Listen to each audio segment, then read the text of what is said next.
Kalau gagal hak angket, bangket. Oleh Asyari Usman, jurnalis senior Freedom News.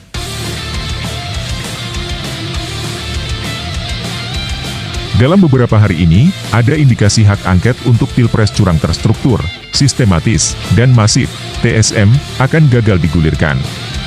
Gelagat yang paling menonjol datang dari Puan Maharani, Ketua DPP PDIP. Ketika ditanya para wartawan tentang prospek hak angket tersebut, Puan hanya menggelengkan kepala.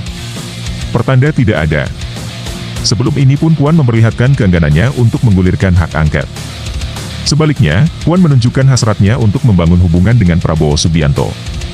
Dia tampak lebih nyaman berinteraksi dengan orang-orang Prabowo, ketimbang dengan timnya Ganjar Pranowo.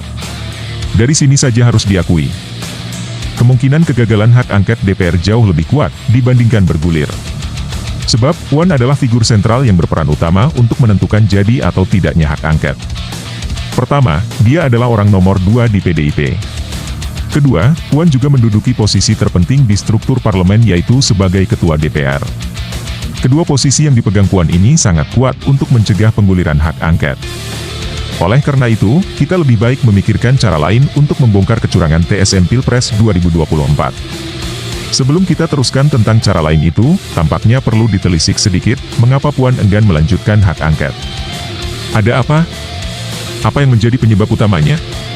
Pertama, andai jadi terlaksana, hak angket Pilpres curang bisa melebar kemana-mana. Sebagai contoh, penyelidikan hak angket nanti bisa menjangkau isu-isu yang berada di luar konteks kecurangan Pilpres. Termasuk penyelidikan soal dana kampanye para paslon presiden dan calon legislatif atau caleg. Ini dinilai bisa memicu kegaduhan baru.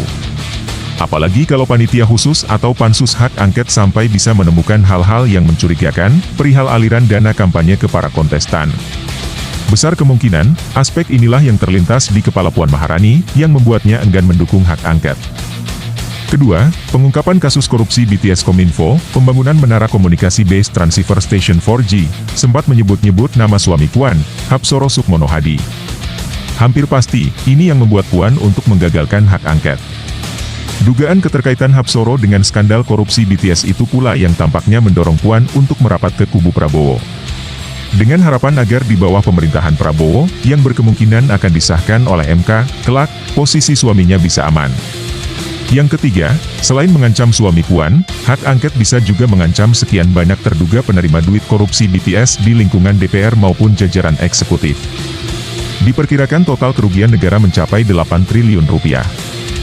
Cukup besar untuk sampai ke banyak pejabat negara dan individu swasta.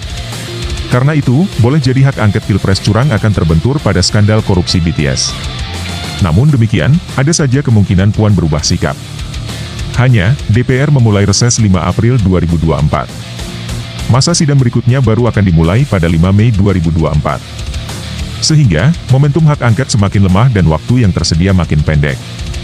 Sekarang kembali ke cara lain untuk mengungkap kecurangan TSM Pilpres 2024, jika hak angket gagal.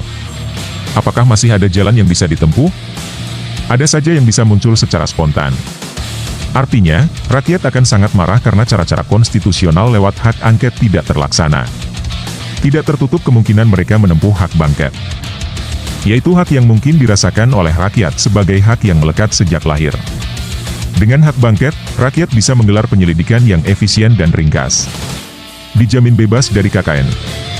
Dan bagusnya cara ini, semua pelaku kecurangan akan mengakui perbuatan mereka. Mereka tidak hanya akan minta maaf, melainkan minta ampun. Kok bisa? Itulah dahsyatnya hak bangket ini. Hak bangket adalah hak rakyat untuk melawan kesewenang-wenangan penguasa zalim. Parlemennya bukan di DPR, tetapi di ruang terbuka. Biasanya di jalanan. Bagi yang belum tahu, bangket berasal dari kata bangkit. Dalam Kamus Umum Bahasa Jalanan, KUBJ, bangket adalah sinonim bangkit. Bangkit melawan kesewenangan. Jadi, publik tampaknya tetap optimistis. Sebab, jika gagal hak angket, masih ada hak bangket.